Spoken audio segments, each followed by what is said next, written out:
নমস্কার, আমি সমাপ্ত। তোমাদের সকলকে স্বাগত জানাই মৈত্র স্টোরিতে। আশা করি তোমরা সকলে খুব ভালো আছো এবং সুস্থ আছো। বন্ধুরা, আজ আমি চলে এলাম তারানাথ তান্ত্রিকের আরও একটি নতুন অভিজ্ঞতার কথা তোমাদের শোনাতে।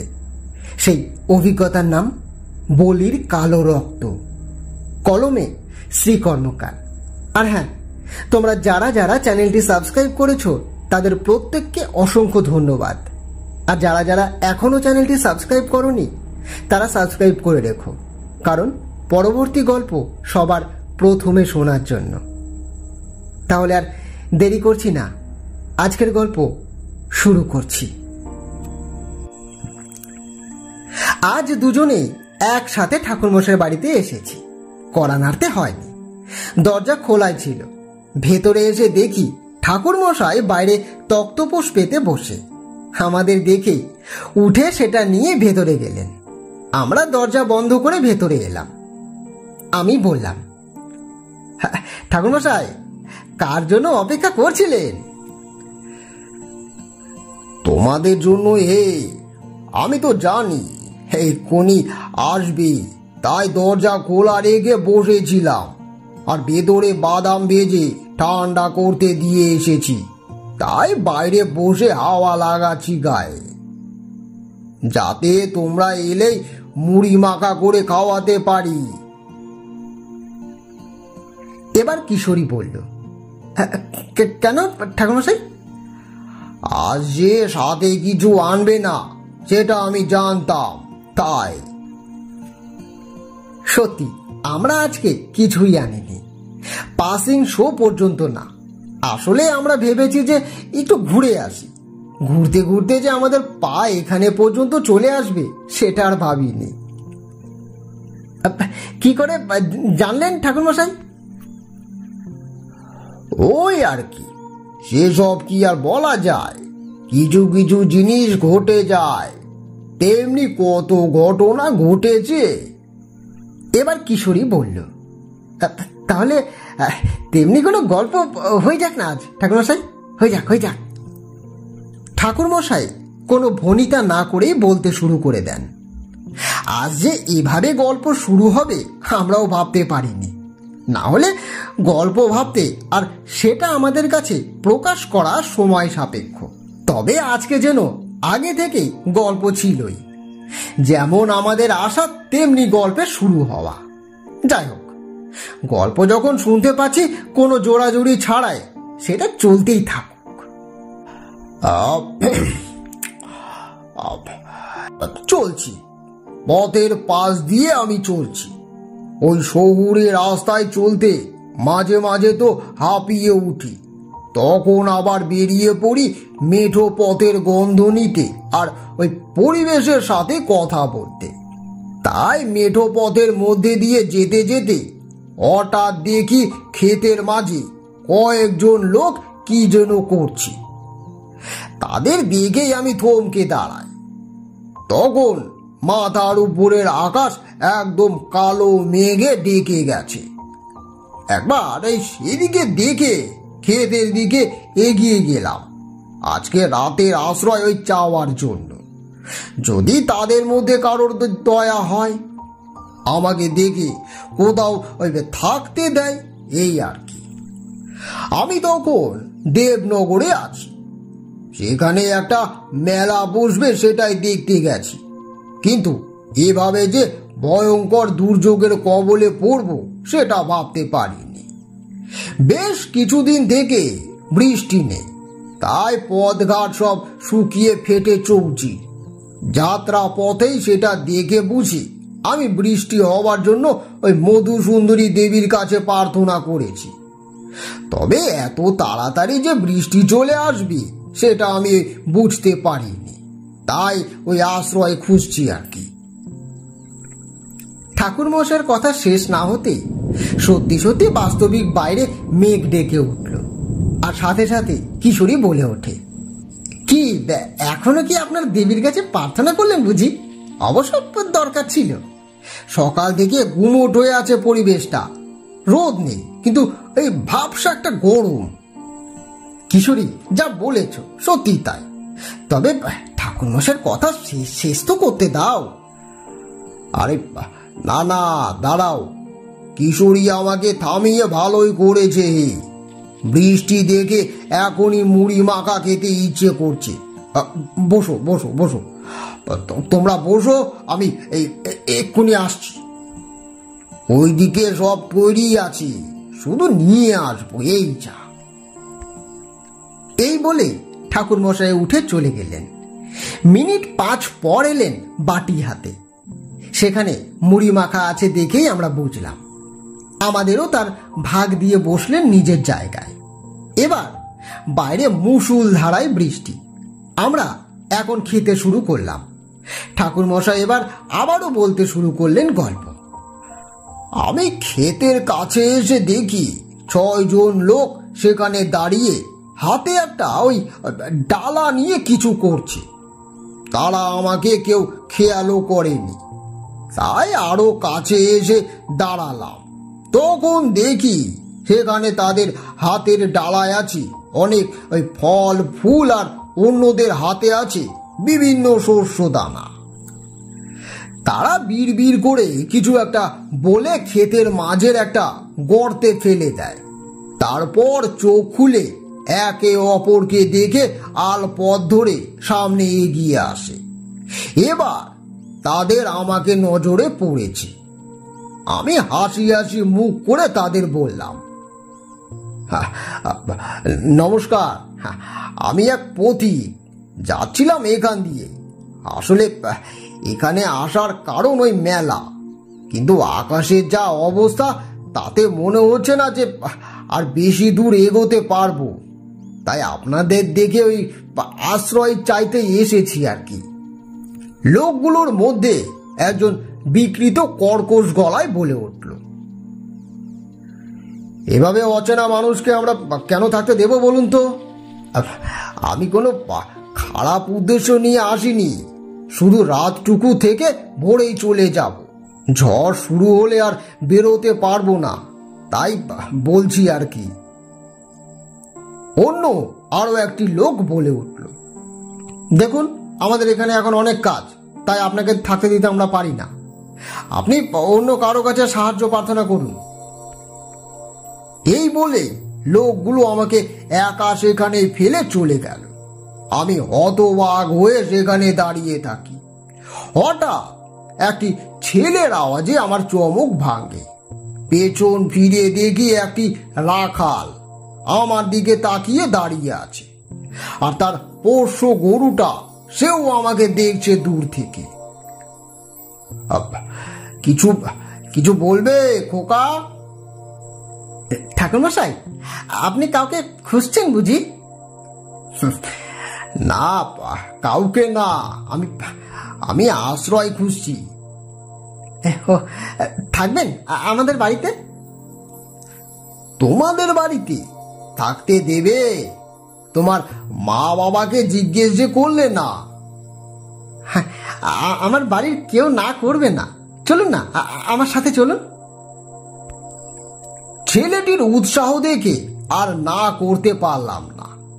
তবে যেতেও কেমন লাগছে যদি আগের লোকগুলোর মতন ওরাও না করে দেয়। অবশ্য এছাড়া তো উপায়ও নেই যে অন্য কোথাও যাব। অগত্যা ছেলেটার সাথে আমি রওনা দিলাম। সে নিজের সাথে একটি বড় গায় নিয়ে যাচ্ছিল। সেটাকে দেখিয়ে আমি জিজ্ঞেস করলাম, বলছি খোকা, এটা কি তোমার? হ্যাঁ, জানো, এ হলো সুবলা, অনেক দুধ দেয়। বাবাকে বলে আপনাকেও দেব, দেখবেন কি মিষ্টি দুধ, চিনির কোনো দরকারই নেই। আমি এই সরল ছেলেটির আনন্দ দেখে খুশি হলাম।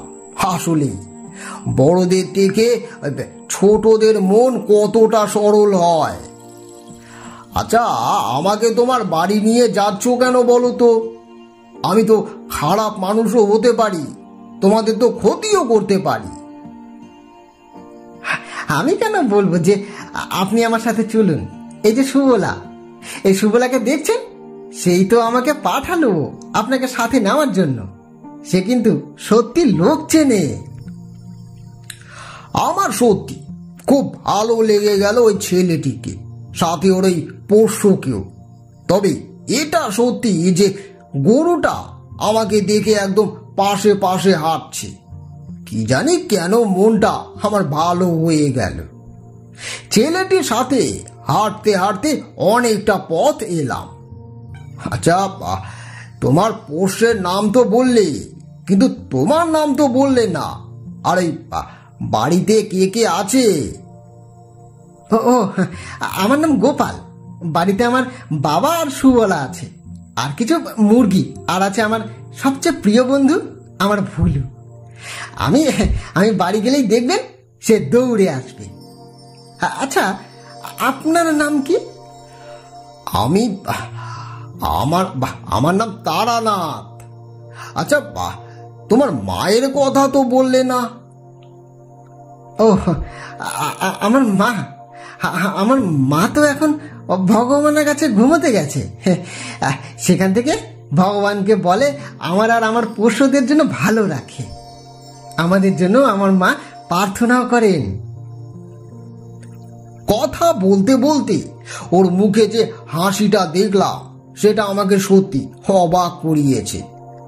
গোপালকে যে এভাবে বুঝিয়েছে আর সেও সেটা মেনে নিয়েছে, সব থেকে বড় কথা হলো এটাই। আমাদের পৌঁছতে পৌঁছতে আকাশ আরো বেশি কালো করে এসেছে।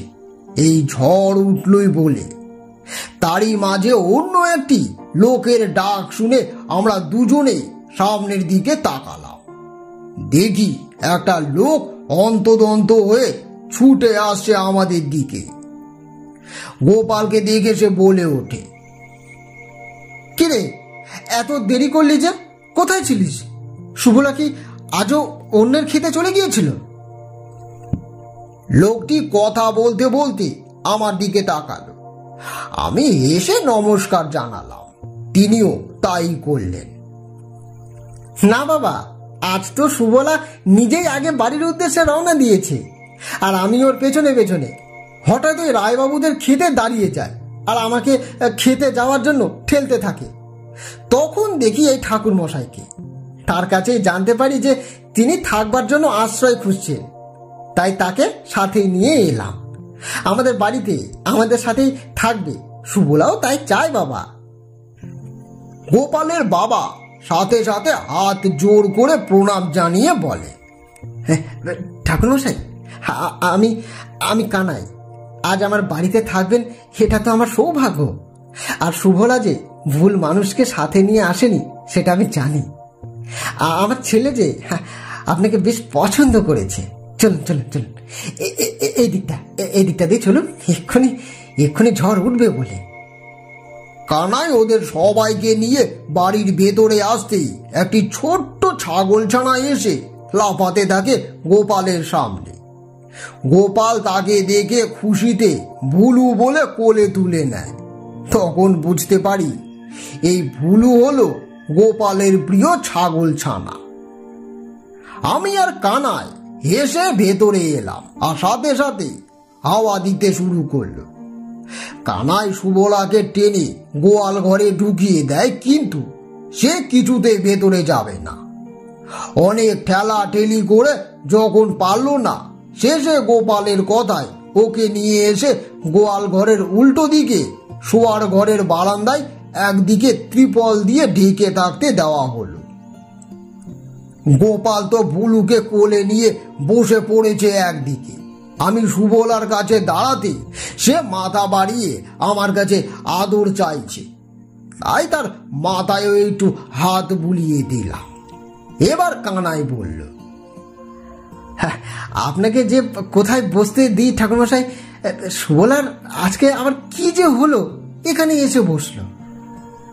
বাবা, সুবলার ঠাকুরমশাইকে খুব পছন্দ হয়েছে বাবা, তাই ছাড়তেই চাইছে না। একদম ঠিক। আর কানাই, আমাকে নিয়ে এত ব্যস্ত হতে হবে না, আমি ঠিক আছি। এই তো সুবলার পাশে বসলাম, বেশ আছি আমি। কানাই আমাকে নিচে বসতে দেখে হা হা করে ওঠে, টেনে টুনে সরিয়ে নিয়ে এসে বসালো জল চৌকিতে। তার কথা রাখতে বসলাম সেখানেই আমি। গোপাল তার বুলুর সাথে খেলছে, আমি আর কানাই বসে আছি চুপ করে। তখন প্রকৃতির তাণ্ডব দেখে আমরা ওই হতবাক হয়েছি। ঝড় শুরু বলে কথা, প্রচণ্ড ঝড় হচ্ছে। ঠাকুরমশাই, আপনি এখানে কারো বাড়িতে এসেছেন? না না, শুনেছি যে এখানে একটা বড় মেলা হয়, সেটাই দেখতে এসেছি আর কি। ও হ্যাঁ, আচ্ছা, হ্যাঁ, বেশ বড়ই মেলা হয়, তবে সেটা তো আরো 2 ক্রোশ দূরে। ওই মেলা দূর দূর থেকে লোক আসে ঠাকুরমশাই, আমরাও যাই। শুনলাম তো ওখানে নাকি ওই রায়বাড়ি নিজেদের শস্য দিয়ে তারপর পুজো করে আর মেলা শুরু হয়, কিন্তু তার আগে নাকি সেখানে অনেক পূজারি এসে থাকে। আমার মূল উদ্দেশ্য সেটাই, তাদের সাথে দেখা করা। ও আচ্ছা আচ্ছা, আপনি যে আমার বাড়িতে আশ্রয় নিয়েছেন, আমার খুব ভালো লাগলো ঠাকুরমশাই। আপনার মতন পবিত্র মনের মানুষের সঙ্গ পাওয়া ভাগ্যের ব্যাপার। কানাইয়ের আন্তরিকতা দেখে খুব ভালো লাগলো আমার। গোপাল বুলুকে নিজের কোলে ঘুম পাড়িয়ে বলে, বাবা, বাবা ঠাকুরমশাইকে কিছু খেতে দেবে না নাকি? এই দেখেছেন, একদম ভুলে গেছি। মাঝে মাঝে কি যে হয় না সত্যি। আজ তোর মা থাকলে এসব নিয়ে ভাবতে হতো না রে। আচ্ছা, ওর মায়ের কি হয়েছে? ওর জন্মের সময় আমাদের চিরদিনের মতন ছেড়ে চলে গেছে ওর মা। আপনি বসুন বসুন, আপনি বসুন, আমি কিছুক্ষণের মধ্যে আসছি ঠাকুরমশাই। তবুও জ্বরটা কমেছে, কিন্তু বৃষ্টি তো হচ্ছে। আরে পরে সেসব নিয়ে ভাববে, এখানে বসো তো, আমার মোটো খিদে লাগেনি, বসো। কানাই বৃষ্টি মাথায় উঠোনে নামে, গোয়াল ঘরের পাশে রান্নাঘর, সেদিকে যেতে যেতেই বলে, না ঠাকুরমশাই, তা বললে কি আর চলে? আপনি আমাদের অতিথি। কানাই চলে যেতে সুবলা হঠাৎ ডেকে ওঠে, যেন সেও কানাইয়ের সাথে একমত। আমার হাসি পেয়ে যায়। আচ্ছা গোপাল, তুমি মেলায় যাবে না? যাব তো, তবে আমরা মেলা শুরু হওয়ার 3 দিন পরে যাব। আগে আমাদের যাওয়া নিষেধ। নিষেধ কেন? তখন তো রায়বাবুরা থাকবেন, আমরা সেখানে গেলে আমাদের পোষ্যকে দিতে হবে, এটাই নিয়ম। নিয়ম? এই নিয়ম কে বানিয়েছে? ওই যে এক পূজারি, কি যেন নাম, ও হ্যাঁ, কুদ্রা। কেমন যেন দেখতে ঠাকুরমশাই। তুমি দেখেছো নাকি? হ্যাঁ দেখেছি তো। একবার ওই মেলার সময় বাবা বাড়ি ছিল না, তখন আমি লুকিয়ে লুকিয়ে গেছি। তখন দেখি মেলার মাঝে কেউ নেই, শুধু ওই রায়বাবুরা আছে। তারা যেন কি করছিল বুঝতে পারিনি, তবে একটা ভয়ঙ্কর মুখ দেখেছি শুধু। সেটা কখন দেখেছো? দুপুরে।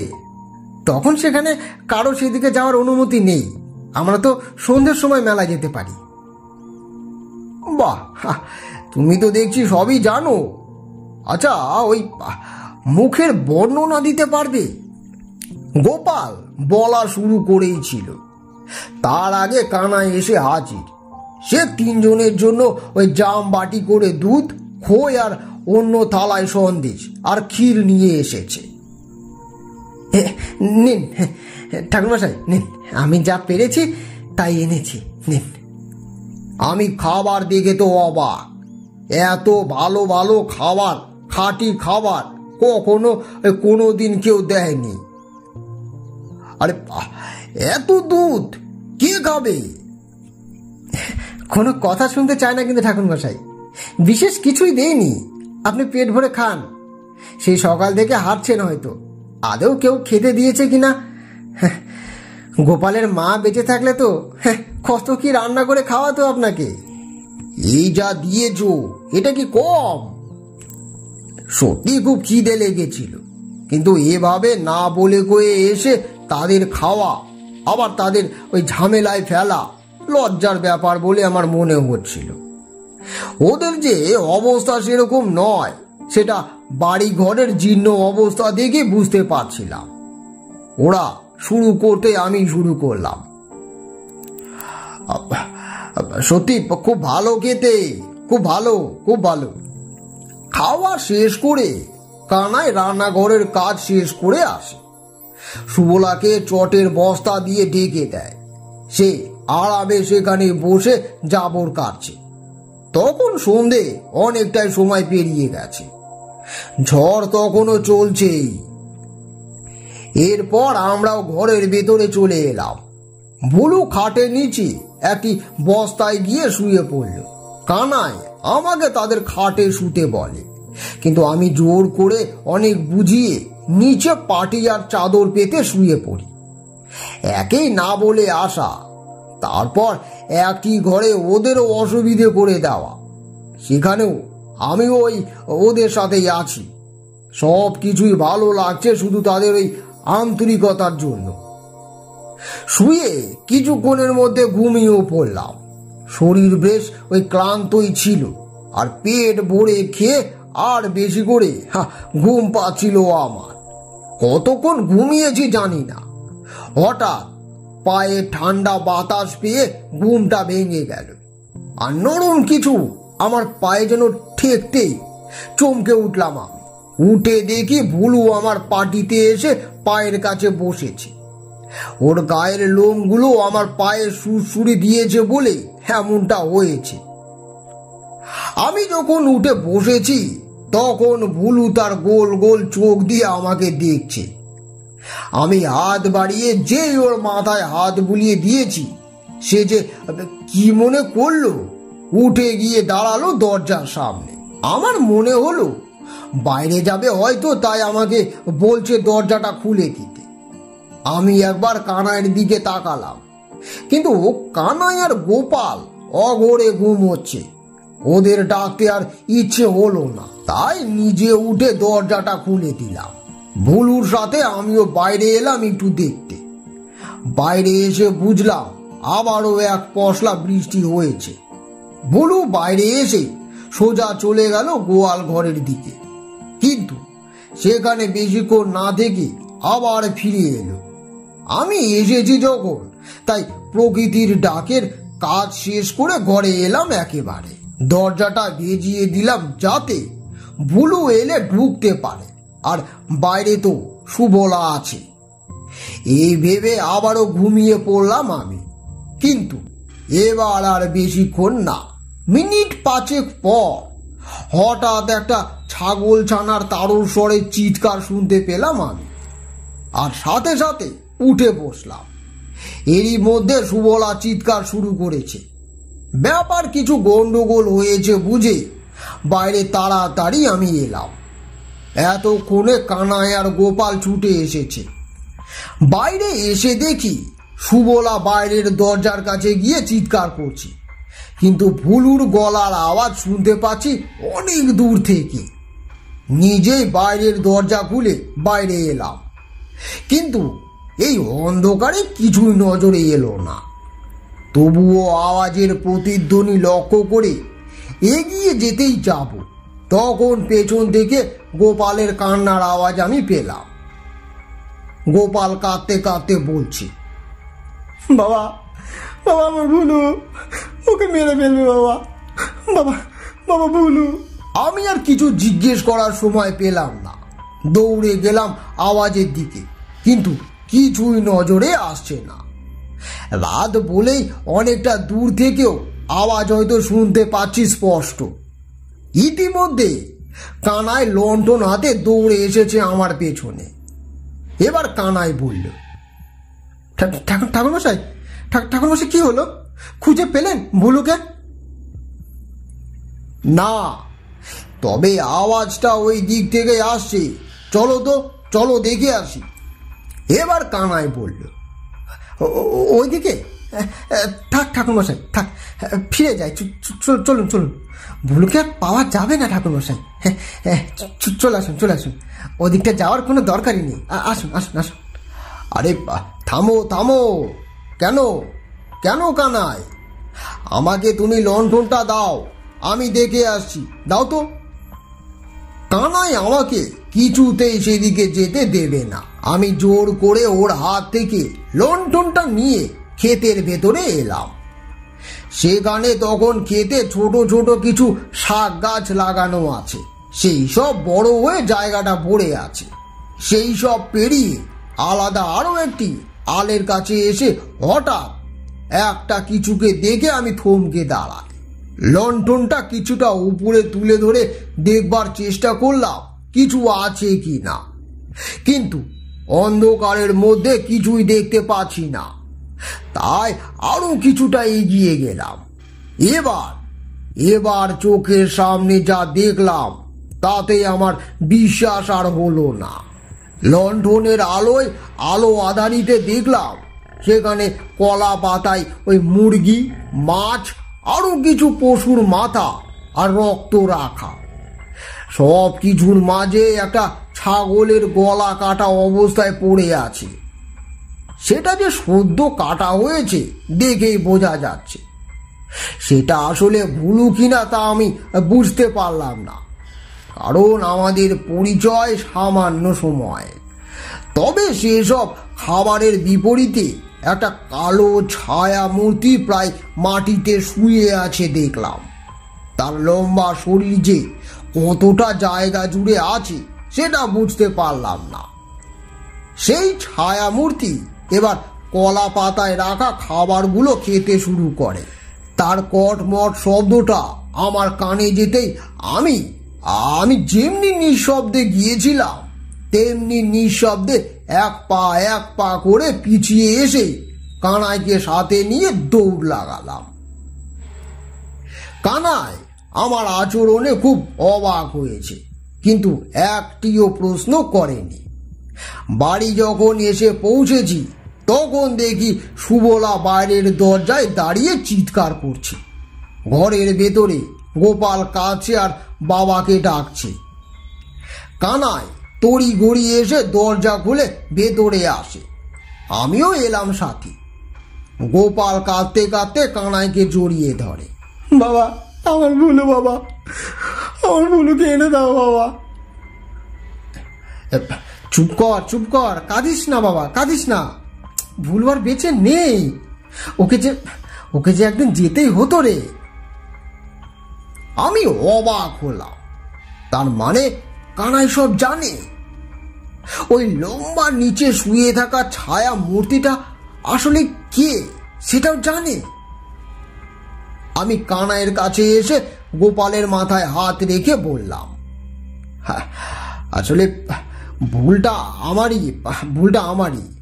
আমি যদি ভুলুকে বাইরে যেতে না দিতাম তবে এমনটা হতো না। কিন্তু কানাই, তুমি এত নিশ্চিত করে বলছো কি করে যে ভুলু আর বেঁচে নেই? তুমি দেখেছো? না দেখলেও জানি ঠাকুরমশাই যে ভুলু ওই খেতেই আছে। মানে কি? ওই খেতে কে আছে? কেউ না, কিছুই নেই। তবে ভুলু আর বেঁচে নেই এটাই জানি ঠাকুরমশাই। কিন্তু আমি যে সেখানে যাকে দেখলাম তাকে তুমি চেনো, আমি বুঝতে পারছি। সবটা আমাকে খুলে বলো কানাই, না হলে ওই ছায়া মূর্তি কারো ক্ষতি করে দিলে আমি আর কিছু করতে পারবো না। কিন্তু না ঠাকুরমশাই, এটাই আমাদের ভবিতব্য। না হলে আমরা সবাই না খেয়ে যে মরে যাব। ওই ক্ষেতের বিভীষিকা বছরে এই দিন করে নিজেই নিজের পছন্দের খাবার খুঁজে নেয় আর আমাদের ফসল দেয়। এসব আমাদের করতেই হয় ঠাকুরমশাই। কেন? সে কে আসলে? যা জানো আমাকে বলো। আমি কিচ্ছু জানি না, আর আপনিও না জানলে ভালো হয়। কাল সকালে তো চলে যাবেন ঠাকুরমশাই, শুধু নিজের জীবনকে বিপদে ফেলবেন না। আমার কথা তুমি ভাবা বন্ধ করো। আমার জীবন মানুষের বিপদের পাশে থাকাই আমার কাজ। তাই আমাকে যা জানো সবটা খুলে বলো। গোপাল ততক্ষণে কাঁদতে কাঁদতে ঘুমিয়ে পড়েছে কানাইয়ের কোলে। কানাই তাকে বিছানায় শুইয়ে দিয়ে আবার বারান্দায় এসে বসলাম দুজনেই। বাইরে লণ্ঠনটা রেখে দুজনেই বসেছি।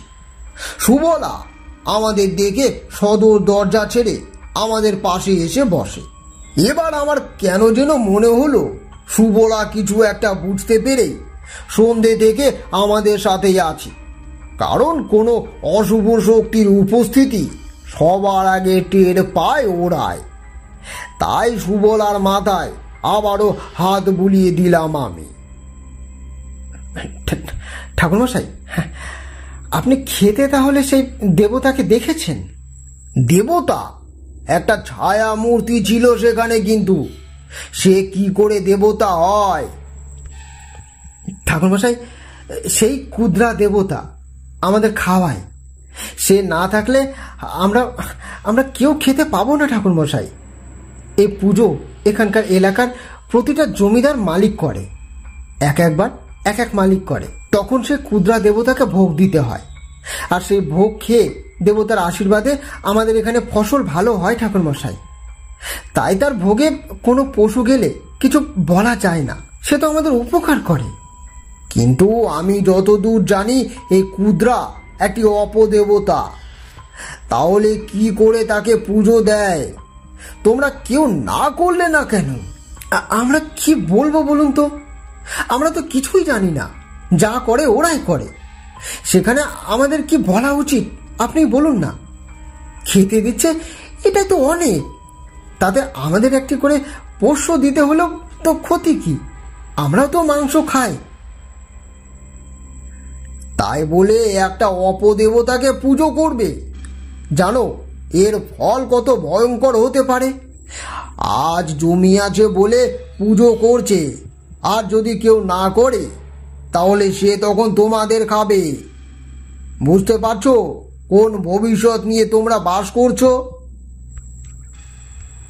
ঠাকুরমশাই, এভাবে বলে শুধু শুধু আমাদের ভয় দেখিয়ে লাভ নেই। আমরা এসব শুনতে চাই না। আপনি কাল সকালে চলে যাবেন, তখন আমাদের কে খেতে দেবে বলুন তো? আমাদের কথা তো আমাদেরকেই ভাবতে হবে, তাই না? তাই থাক, সেসব কথা থাক। এমনি সকাল হয়ে আসছে, আমি গোপালকে বুঝিয়ে বলবো সবটা, ও ঠিক বুঝবে। আপনি চলে যান ঠাকুরমশাই, আপনি চলে যান। এই বলেই কানাই চুপ হয়ে যায়। আমি আর ওকে কিছু বলতে পারলাম না। সূর্য তখন পূর্ব আকাশে দেখা দিয়েছে সবে মাত্র। আমি আর অপেক্ষা করতে পারলাম না। কানাই আর গোপালের মুখ দেখে বেরিয়ে পড়লাম বাইরে।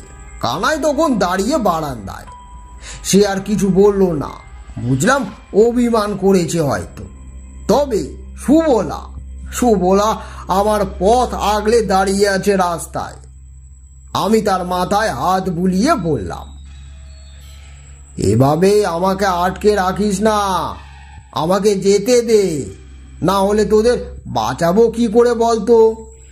এই বলে বেরিয়ে পড়লাম আমি। এবার আর সুবলা আমার পথ আটকালো না। হাঁটতে হাঁটতে এগিয়ে এসেছি আরো অনেকটা। সেখানে আরো কিছু বাড়ি আছে।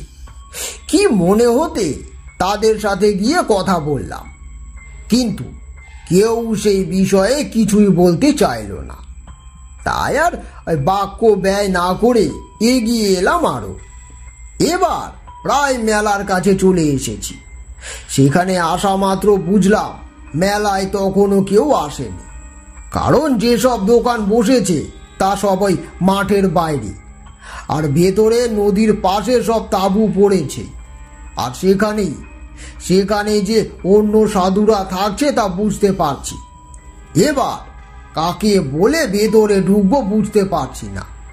কেউ যদি আমাকে আটকে দেয় তবে আর দেরি করলাম না, যা হবে দেখা যাবে সেই ভেবে ভেতরে চলে গেলাম।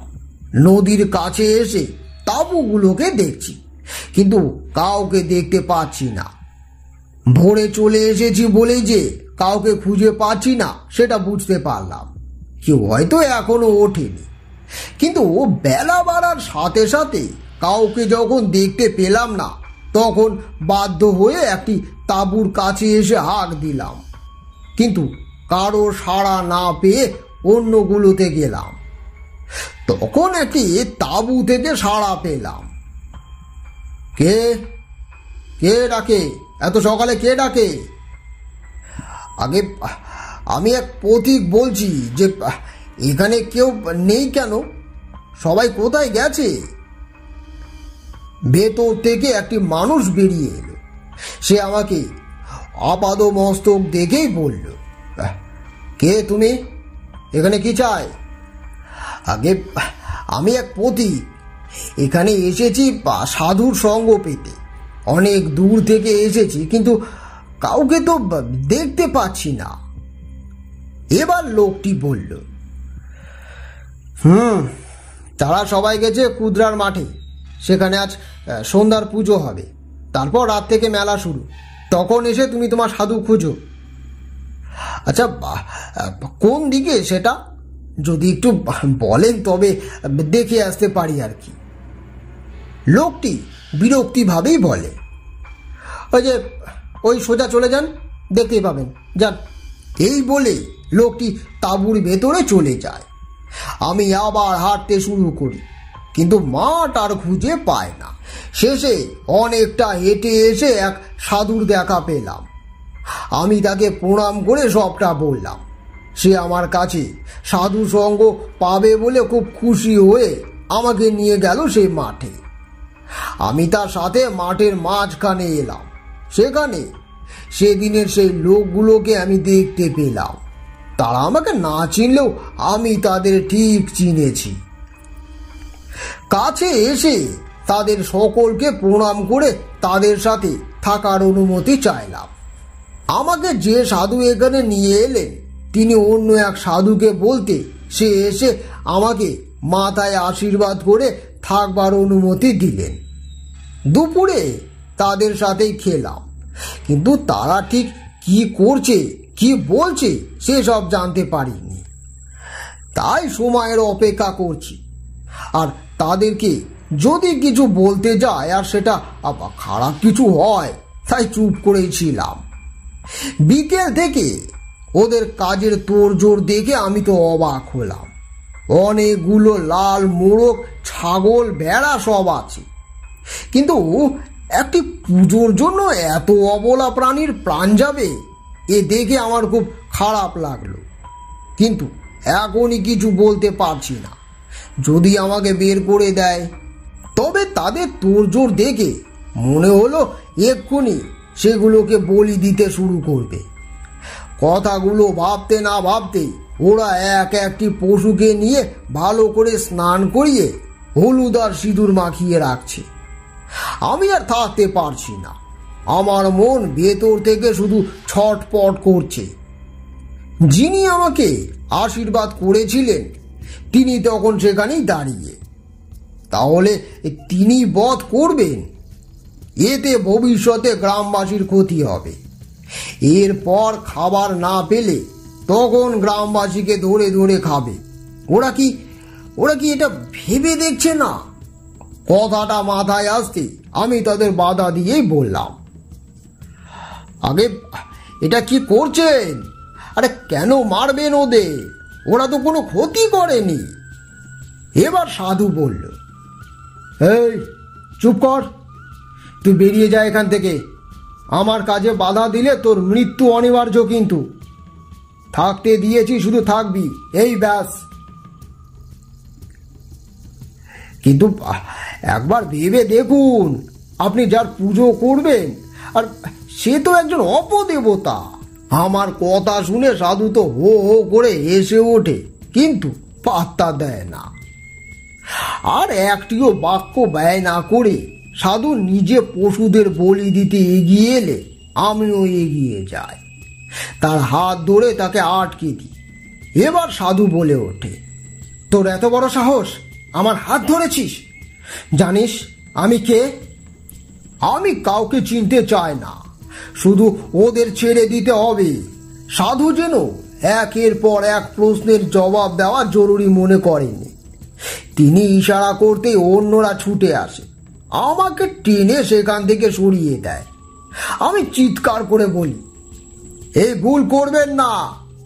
এক এক অপদেবতাকে এইভাবে রক্ত পিপাসু করে তুলবেন না, পরবর্তীতে সে সবার ক্ষতি কিন্তু করবে। এবার সাধু বলল, ওকে ওই খুঁটিতে বেঁধে দে, আজ ওকে কুদ্রার কাছে অর্পণ করব। তবে কুদ্রার মুখের গ্রাস ছিনিয়ে নেওয়ার কি সাজা হতে পারে সেটা সবাই দেখুক, তবে সবাই বুঝবে এর ফল কি। অনেক দেরি হয়ে গেছে, সন্ধ্যের আগে রক্ত দিতে না পারলে কুদ্রা রেগে গিয়ে যাকে তাকে ধরবে। এই মূর্খের জন্য মাঝে বাধা পড়ল। তোরা তাড়াতাড়ি কর, না হলে আমি আর রক্ষা করতে পারবো না, এই আমি বলে রাখলাম। আমাকে বেঁধে রেখে আমারই চোখের সামনে একে একে অতগুলো পশুকে মেরে ফেলে। আমার চোখ দিয়ে শুধু জল গড়িয়ে পড়ছে। আমি নিজেকে আর শান্ত করে রাখতে পারছি না। উপায় না দেখে চোখ বন্ধ করে এক মনে আমার গুরুকে স্মরণ করতে থাকি। মধুসুন্দরী দেবীর আশীর্বাদে আমি একটা উপায় ঠিক পাবো, এটা আমার বিশ্বাস আছে। ঠাকুরমশাইয়ের কথায় কি হলো জানি না, আমি নিজেকে চুপ রাখতে আর পারলাম না। আমার সাথে সাথে কিশোরীও বলে ওঠে, এই যে বিপদের সময় আপনি আপনার সব শক্তিগুলোকে কাজে না লাগিয়ে এভাবে চোখ বন্ধ করে থাকলেন কিভাবে? তাই তো ঠাকুরমশাই, সত্যিই তো আপনার তো উচিত ছিল আরো বেশি করে প্রতিবাদ করা। ঠাকুরমশাই আমাদের কথায় কোনো রকম বিরক্তি না দেখিয়ে হেসেই বলেন, ওখানে কতজন সাধু ছিলেন সেটা তো তোমরা জানো না, প্রায় ওই 30 জন, আর আমি একা। ওদের শক্তির সাথে আমার একার শক্তি কি কাজে লাগতে পারে? তাই চুপ ছিলাম। তাই বলে সব পশুগুলোকে ওরা মেরে ফেললো? সেটাই তো বলতে যাচ্ছিলাম, তার আগেই তো চুপ করিয়ে দিলে। আচ্ছা বলুন বলুন বলুন বলুন ঠাকুরমশাই বলুন।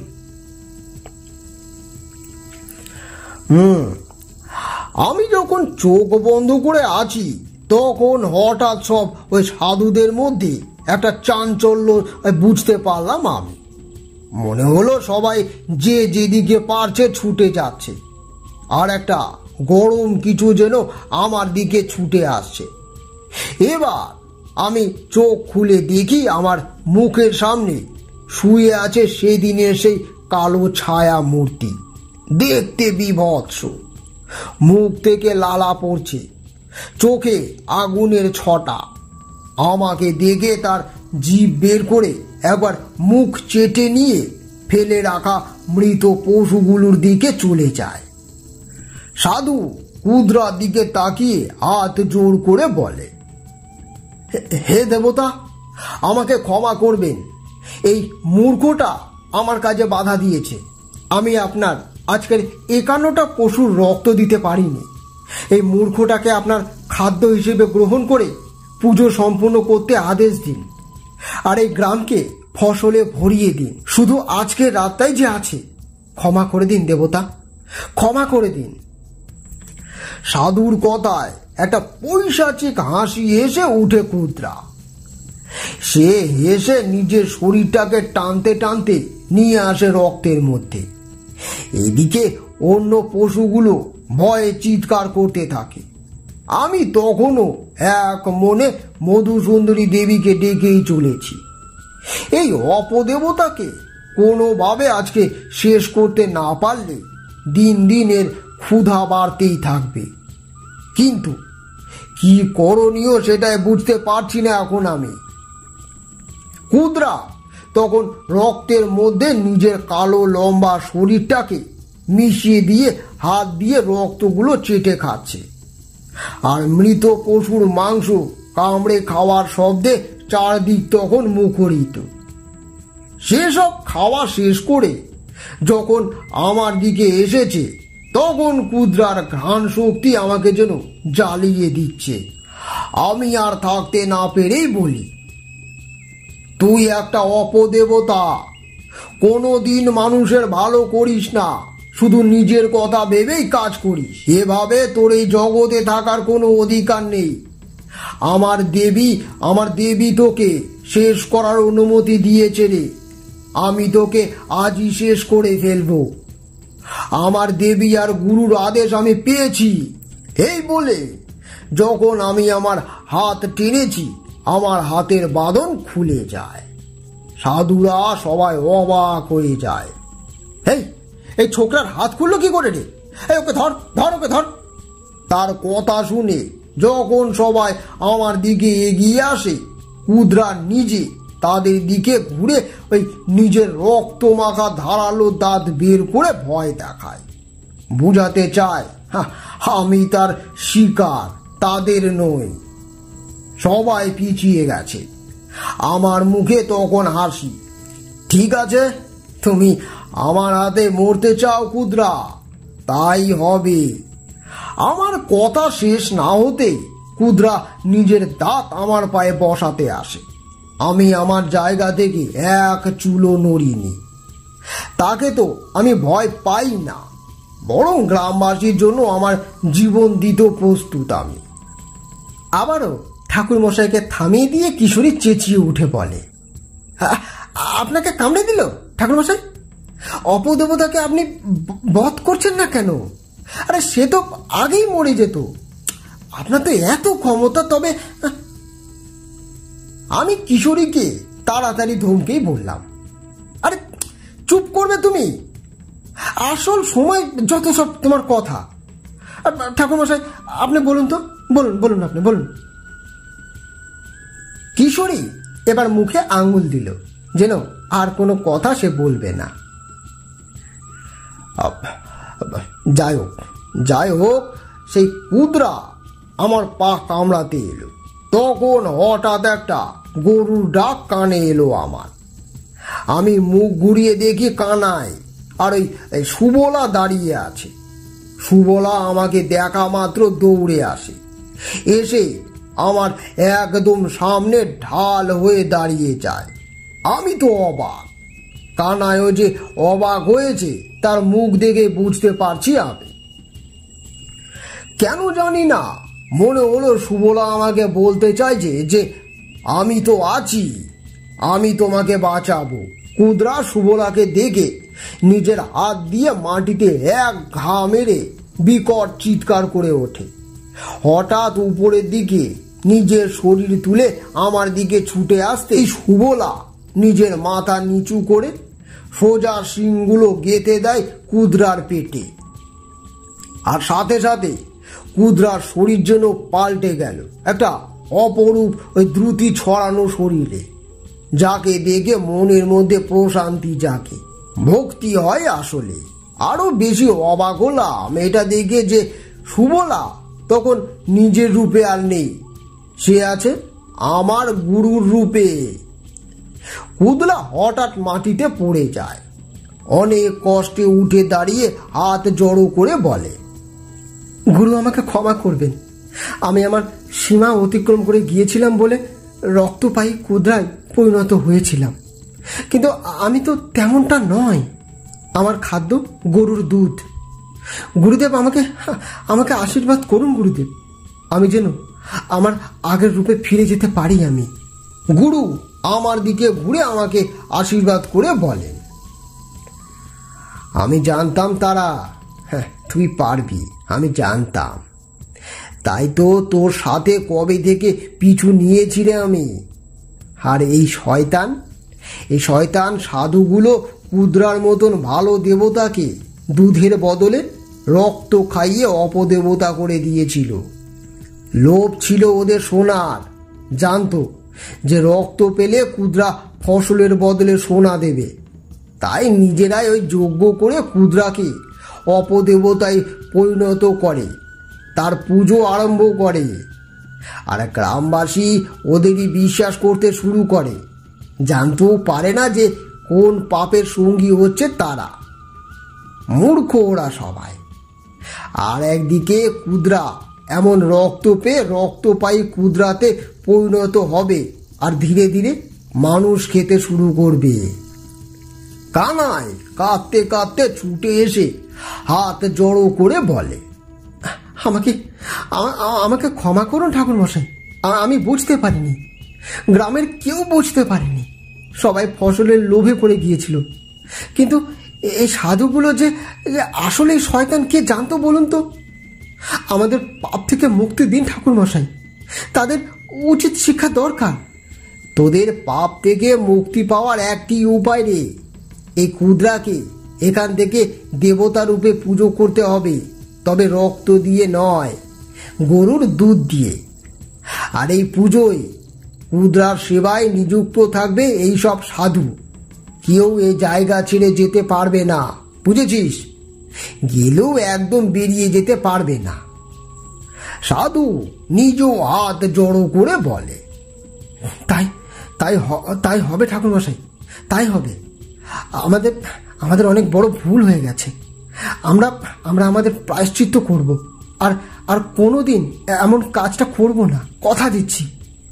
এবার গুরুদেব বললেন, আর তারা, তুই কি চাস বল? তোর কাজে আমি অনেক সন্তুষ্ট হয়েছি রে। গুরুদেব, কি বলি বলুন তো, শুধু গোপালের ভুলুকে ফিরিয়ে দে। ও শিশু, ভুলু ওর খুব কাছের, ভুলু না থাকলে খুব কষ্ট পাবে ও। আমার কথায় গুরুদেব আশীর্বাদ করে মিলিয়ে যান। সেখানে সুবলা এখন দাঁড়িয়ে আমার দিকে তাকিয়ে আছে। হঠাৎ নদীর থেকে একটা ছোট্ট ছাগল ছানার গলা পাওয়া যায়, আর সাথে সাথে জায়গাটা পরিবর্তন ঘটে, যেন সেখানে কিছুই হয়নি। আমরা সবাই একটা স্বপ্ন দেখছিলাম এই মাত্র। কোনো রক্ত, কোনো পশুর মাংস, এমনকি সেই ক্ষুদ্রা কিছুই নেই। শুধু আছে একটি বিরাট পাথর। সেখানে সাধুরা ঘড়া ঘড়া দুধ এনে রাখছে, আর তাকে দুধে স্নান করিয়ে দিচ্ছে। পুজো আরম্ভ হবে এই বলে। তখন বুঝলাম আসলে এখানে পরিবর্তন হয়ে গেছে। ঠাকুরমশাইয়ের কথা শেষ হতে আমি এবার আগে জিজ্ঞেস করলাম, আচ্ছা তাহলে এত কিছু যে হলো, সেসব কি সব স্বপ্ন?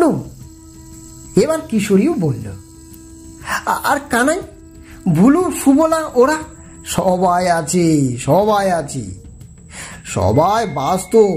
শুধু ঘটে যাওয়া কিছু ঘটনা সবার স্মৃতি থেকে মুছে গেছে। এবার কিশোরী বলল, তাহলে আপনার কি করে মনে থাকলো ঠাকুরমশাই? ঠাকুরমশাই শুধু হাসলেন, আর কিছু বললেন না, যেন তিনি আজ ইচ্ছে করে কিশোরীর মনে সন্দেহ জাগাতে চান।